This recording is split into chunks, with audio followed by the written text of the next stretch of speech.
Gas on করে কড়া চাপিয়ে দিয়েছি। কড়ার মধ্যে দিয়ে দিচ্ছি সর্ষের তেল, আলু দিয়ে দিচ্ছি। আলুগুলো একটু ভেজে নেব লাল লাল করে।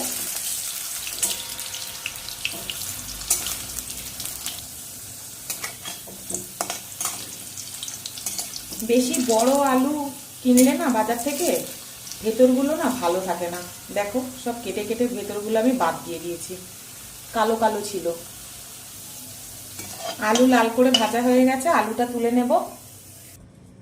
তেজপাতা, গোটা গরম মশলা ফোড়নে দিয়ে দিলাম। সামান্য একটু জিরে দিয়ে দিচ্ছি। কি রান্না করছি বলছি তোমাদেরকে, তোমাদেরকে বলবো না তো কাদেরকে বলবো। এখানে দেখো চিকেন নিয়ে নিয়েছি। চিকেন খুব ভালো করে ধুয়ে আমি জল ঝরিয়ে নিয়েছি। এখানে 750 মতো চিকেন আছে। আজ তোমাদেরকে চিকেন কষা বানানোই দেখাবো। দুটো পেঁয়াজ কুচিয়ে রেখেছিলাম, দিয়ে দিলাম।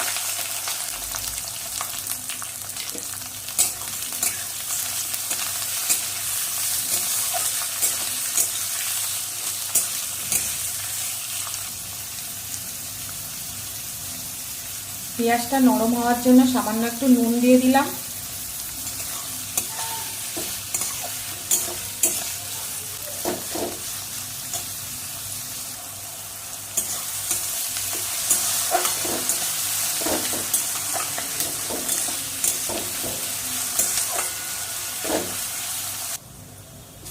পেঁয়াজটা দেখো লাল লাল করে ভাজা হয়ে গেছে।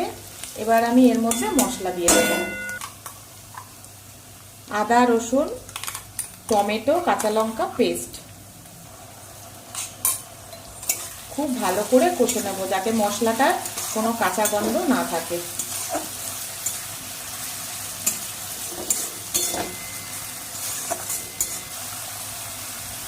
হলুদ গুঁড়ো দিয়ে দিচ্ছি।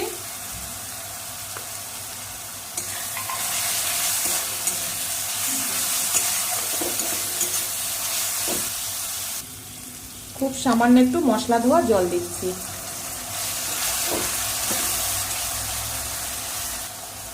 সামান্য একটু কাশ্মীরি গুঁড়ো লঙ্কা দিয়ে দিলাম। হালকা হালকা বৃষ্টি পড়ছে, ওয়েদারটা দারুণ হয়ে আছে। আগে ছোটবেলায় মা যখন মাংস কষা করতো তখন কিন্তু বাটি নিয়ে বসে থাকতাম যে কখন মা এক পিস মাংস দেবে। সেসব দিন কত ভালো ছিল বলো। মশলা খুব ভালো করে কষা হয়ে গেছে, দেখো মশলা দিয়ে কিন্তু তেল বেরিয়ে গেছে। এবারে আমি এর মধ্যে চিকেন দিয়ে দেবো।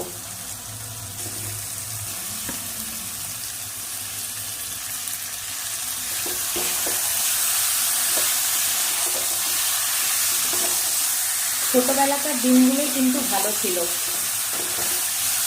খাওয়া দাওয়া, পড়াশোনা আর খেলা করা।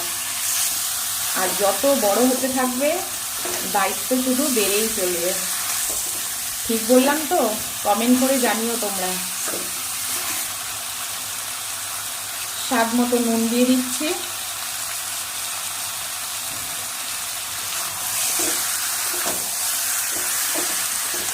চিকেন খুব ভালো করে কষে নেব।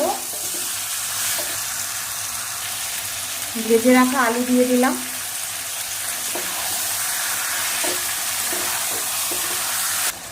কষার সময় সামান্য একটু গরম মশলার গুঁড়ো দিয়ে দেবো। এই সময় যদি গরম মশলার গুঁড়ো দিই না, তাহলে কিন্তু চিকেনের মধ্যে পুরো গরম মশলার গন্ধটা যায়, দারুণ লাগে চিকেনটা খেতে। আমার বাবাও জানো তো খুব ভালো রান্না করতেন, কিন্তু বাবা তো আর নেই। বাবা চলে গেছেন আমাদেরকে ছেড়ে একদম না ফেরার দেশে। তো ভাবতাম যে আমি বড় হয়ে রান্না বান্না কি করতে পারবো, এত কিছু কি মনে থাকবে, এরপরে কি দিতে হবে, তারপরে কি দিতে হবে। সময় সব কিছু মানুষকে শিখিয়ে দেয়, কি তাই না বলো? এই স্টেজে দেখো চিকেনটা যেরকম কষা হয়েছে, এরকম কষা খাওয়ার জন্যে কিন্তু ছোটবেলায় বাটি নিয়ে বসে থাকতাম। কি তাই তো? দেখে কিছু মনে পড়ছে? দেখো তো কার কার ছোটবেলাকার কথা মনে পড়ছে, কমেন্ট করবে। তোমরা তো কমেন্টই করো না। খুব ভালো করে চিকেন কষা হয়ে গেছে, দেখো একদম কিন্তু তেল ছেড়ে দিয়েছে, দেখো দারুণ কষা হয়েছে। এবার আমি এর মধ্যে জল দিয়ে দেবো, খুব সামান্যই জল দেবো যেহেতু কষা বানাবো।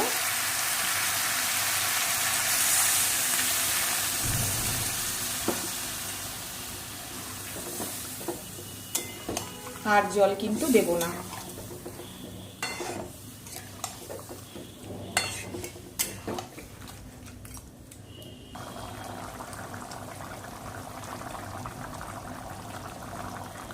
গ্যাসটা মিডিয়াম করে দেবো, 10 মিনিটের জন্য ঢেকে দেবো।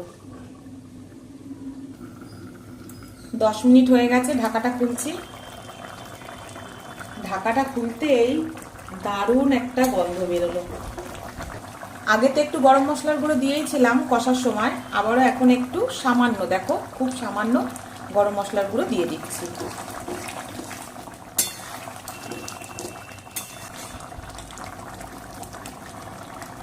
আলু খুব ভালোভাবে সেদ্ধ হয়ে গেছে। চিকেন কষাই সামান্য একটু গ্রেভি রাখবো যাতে ভাতটা মেখে খাওয়া যায়। আমার চ্যানেলটা যারা যারা সাবস্ক্রাইব করোনি তারা তারা আমার চ্যানেলটাকে একটু সাবস্ক্রাইব করে দিও। বেল বাটনটা অবশ্যই প্রেস করে দেবে যাতে যে কোনো ভিডিও নোটিফিকেশন তোমাদের কাছে আগে পৌঁছে যায়। চিকেন কষা রেডি হয়ে গেছে, গ্যাসটা আমি এবার অফ করে দেবো।